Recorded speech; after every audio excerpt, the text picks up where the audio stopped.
Sir పక్షవాతం ఈ మధ్య చాలా మందికి ఇబ్బంది పెడుతుంది. కొన్నిసార్లు కొంచెం చిన్న ఏజ్‌లో ఉన్న వాళ్ళకి కూడా వచ్చేస్తుంది. మరి ఈ పక్షవాతం తగ్గటానికి నాటు వైద్యంలో మీరు ఈసారి మా ఐ డ్రీమ్ ప్రేక్షకులకి ఎటువంటి చిట్కాలు చెప్తారు?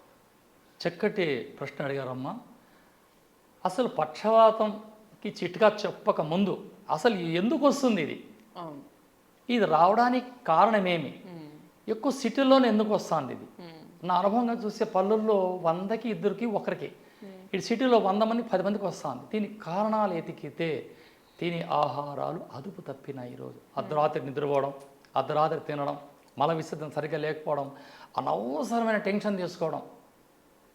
దీనికి పల్లెటూరులు అంటారు పావులా కూరకు ₹3 మసాలా పెట్టేదని. ఆ మనిషి కెపాసిటీ శక్తి మించిన ఆలోచన చేస్తాడు. రక్తం చెడిపోతుంది, వాతం పెరుగుతుంది, కఫం పెరుగుతుంది, బ్రెయిన్కి వచ్చేస్తుంది, పక్షవాతం పడుతుంది. ఇక్కడ శరీర మెకానిజం మాట్లాడితే ఈ పక్షవాతం రావడానికి కారణాలు ఎత్తికితే రక్తం చెడిపోతుంది. రక్తం చెడిపోవడానికి వాతం పెరుగుతుంది. ఎప్పుడు ఈ వాతం కఫంలోకి చేరుతుందో, ఇక్కడ పిత్తం పక్కన పెట్టి కఫంలోకి చేరినప్పుడు అధికంగా టెన్షన్ 200 దాటుతుంది, బీపీ స్ట్రోక్ కొట్టేస్తుంది. ఇది అలా కావడానికి కారణాలు వెతికితే రక్తం చిక్కబడుతుంది. ఈ రక్తం చిక్కబడకుండా ఉండాలంటే మనం ఏం చేయాలా? వంటింటి చిట్కాలు తీసుకోవాలా. మల విసర్జన సాఫీగా జరగాల. యూరిన్లో నురుగు రాకూడదు, స్మెల్ రాకూడదు, పొంగు రాకూడదు, కలర్ రాకూడదు. అలా దొడ్లోకి వెళ్ళగానే టక్ మన బయటకు వచ్చేసేయాల ప్రశాంతంగా. అలా పోయి రావడం కాదు, కాలకృత్యములు ముగించుకొని రావాలా. త్వరగా నిద్ర లేయాలా, అధికంగా ఆలోచన చేయకూడదు, శరీరానికి కాస్త కష్టపెట్టాలా. అప్పుడు ఈ పక్షవాతం రాదు. సరే వచ్చేసా. ఇక పల్లెటూరు వారికి అయితే తెల్లవాయింటాకని, మిరియాలు, ఎల్లిపాయలు మర్దన చేసి ఒక గ్లాసు గోరువెచ్చని వాటర్లో ఒక గచ్చకాయ పరిమాణంలో తీసుకునే. ఇప్పుడు పక్షపాతం రాత్రి వచ్చేసింది, ఉదయానికల్లా ఇచ్చేస్తే 3 రోజులు వాడు మామూలుగా అయిపోతాడు, పనులకి వెళ్ళిపోతాడు. 3 రోజులు వరుసగా తీసుకోవాలి. అనుభవం, నా అనుభవం, నేను ఇస్తాను. 3 రోజులు వరుసగా తీసుకోవాలి. ఉదయం రాత్రి, ఉదయం రాత్రి తినకముందా? తినక పొద్దున లేస్తాను ఇచ్చాలి. ఇక పక్షపాతం వచ్చింది వెంటనే ఇచ్చేసేయాలి. అదే పక్షవాతం వచ్చిన వెంటనే పరగడుపుని ఇచ్చేసేయాలి. మళ్ళీ తినే కన్నా ఎన్ని నిమిషాల ముందు ఇవ్వచ్చు సార్? ఇది పరగడుపుని ఇవ్వాలా, రాత్రి భోజనం తర్వాత ఇవ్వాలా. భోజనం తర్వాత ఒక అరగంట తర్వాత. ఈ భోజనంలో కూడా వీళ్ళకి మాంసాలు, మజ్జిగి ఇటువంటి పెట్టకూడదు. జఠరాగ్ని పెంచి ఆహారం పెట్టాలా. మిరియాల కషాయాలు, తులసి కషాయాలు, అల్లపు కషాయాలు, 2 రొట్టెలు, నూనె లేని రొట్టెలు తినమన్నారని చెప్పి ఇంత అట్లా పెట్టకూడదు. సో మిరియాలు, వెల్లుల్లిపాయలు కలిపి 2 కలిపి కొంచెం గ్రైండ్ చేసిన తర్వాత కచ్చా పచ్చగా చేసిందని. తెల్లవాయటాకు, ఒక్క పిటికుడు తెల్లవాయటాకులు. ఇక్కడ తెల్లవాయటాకు, పసుపు వాయటాకు 2 ఉన్నాయి. మా ఏరియా అంతా తెల్లవాయటాకు ఎక్కువ కాబట్టి దానిపైన ఫోకస్ ఉంది.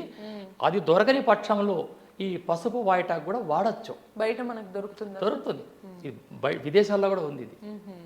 ఈ తెల్లవాయటాకు, పసుపు టాయివాకు, పిటికిడి తెల్లవాయటాకులు, 5 మిరియాలు, 5 ఎల్లిపాయలు మర్దన చేసి 2 భాగాలు చేసి, ఒక భాగం ఉదయం పరగడుపున, ఒక భాగం రాత్రికి మనం ఇచ్చినామంటే ఆ పక్షవాతం గల వ్యక్తి, ఒకవేళ పక్షవాతం వచ్చి వారమైనా, 3 నెలలైనా, 4 నెలలైనా, సంవత్సరాలైనా కానీ టైం పడుతుంది, కానీ పని అవుతుంది. కానీ ఇచ్చాపత్యాలకు ఆలోచన చేసి ఎల్లిపాయ కారం మాత్రమే పెట్టాలి వారికి. ఎల్లిపాయ కారం ఇది నాటు వైద్యం. ఇది మా అనుభవం. అంటే ఒకవేళ వెంటనే నిన్న పక్షవాతం వచ్చినట్టు అనిపిస్తే వెంటనే ఇస్తేనేమో 3 రోజులకు 3 రోజులు రెడీ.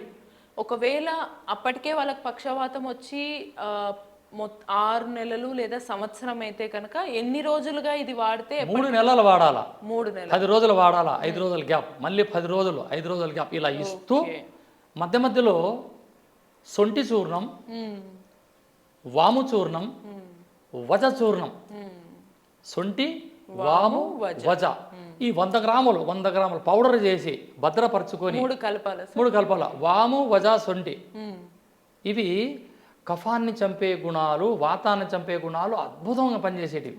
సొంటి, వజ, వాము 100 గ్రాములు తీసుకొని పౌడర్ చేయండి. ఇది కంటిన్యూలో భద్రపరిచి ఈ ఉదయం తెల్లవాయటాకు ఈ మెడిసిన్ ఇచ్చి, రాత్రికి అయితే మధ్యాహ్నం భోజనం చేసిన తర్వాత 1 గ్లాసు కషాయాన్ని ఇవ్వాలి. ఈ పౌడర్ గోరువెచ్చని నీళ్ళల్లో మరగబెట్టాలా లేకపోతే మరగపెట్టాల వేడి వేడి వాటర్లో కలిపేసి అయిపోయా. వేడి వేడి నీళ్ళల్లో ఇది కలిపేసి ఇందులో పంచదార ఏది ఇగుడు అలా సప్పగా ఆస్వాదించుకుంటూ ప్రశాంతంగా తాగినారా ఈ కీళ్ళన్నీ ఓపెన్ అయిపోతాయి. ఇది నా అనుభవం. ఓకే. అద్భుతంగా పనిచేస్తుంది. ఇది మా ఇంటికాడ ఇచ్చే రెమెడీ అమ్మా. తాతల కాలం నుండి ఇస్తా అంటే మంది ఇది.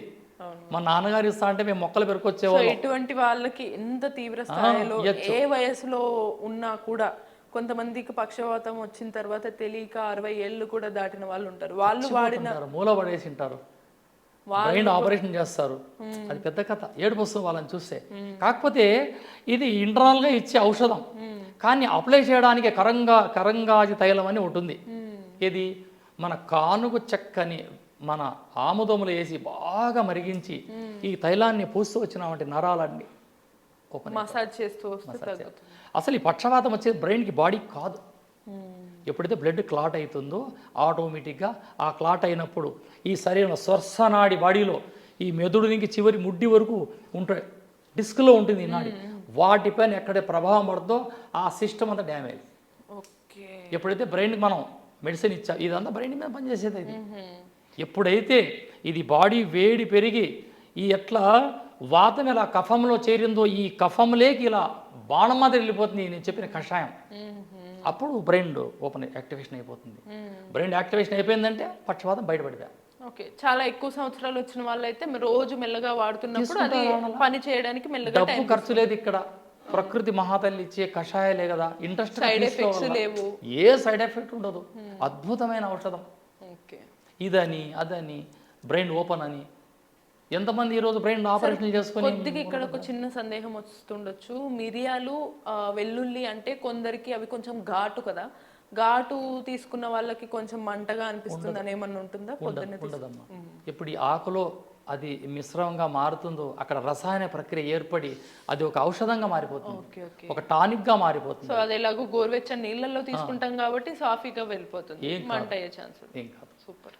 ఇక్కడ డైరెక్ట్ ఎల్లిపాయలు తీసుకున్న ప్రమాదమే, తీసుకోకూడదు. డైరెక్ట్ మిరియాలు తీసుకున్న ప్రమాదమే, తీసుకోకూడదు. ఇది కలిపి తీసుకుంటే ఔషధం. ఇవి రెండు కలిపి వీటితో పాటు గోరువెచ్చని నీళ్ళల్లో వీటిని తీసుకోవాలి. ఇక్కడ ముగ్గురు ఉన్నారు పెద్ద మనుషులు, మిరియాలని, వెల్లుల్లని, ఆకుని. ఆకు ఈ వెల్లుల్లి కఫాన్ని చంపుతుంది, మిరియాలు పిత్తాన్ని చంపుతుంది, ఆకు వాతాన్ని చంపుతుంది.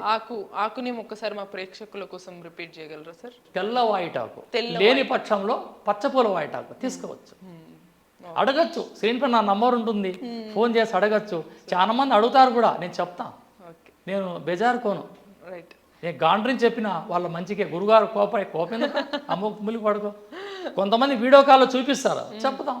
కంకణం కట్టుకున్నాం రసూల్ గురూజీ ప్రతి ఒక్క మాట వీళ్ళకి ఒక మెసేజ్ కావాలా. రైట్. సో రసూల్ గురూజీ గారు చెప్పిన నాటు వైద్య చిట్కాలు ఎంత ఉత్తమంగా పనిచేస్తాయని ఎంత కాన్ఫిడెంట్గా చెప్తున్నారో మనకు అర్థమవుతుంది. ఈసారి పక్షవాతం వచ్చిన వాళ్ళు ఎన్నేళ్ళైన వాళ్ళైనా సరే, మీ ఇంట్లో ఎవరన్నా ఉంటే వెంటనే సార్ చెప్పిన మిరియాలు, వెల్లుల్లి, తెల్లవాయిటాకు ఈ 3 తీసుకొని వాటిని ఒక పేస్ట్ లాగా మర్దన కచ్చాపచ్చగా చేసి గోరువెచ్చని నీళ్ళలో పరగడుపున ఇచ్చేసేయండి.